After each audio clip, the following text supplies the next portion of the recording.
In a crowded city, a designer sketched vertical orchards on a napkin, igniting a mission to bring fresh fruit to rooftops.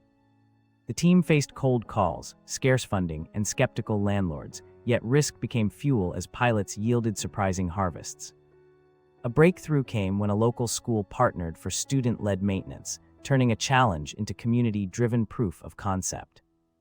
By weaving data viz with fragrant harvests, they attracted grants, mentors, and a gritty culture of rapid iteration.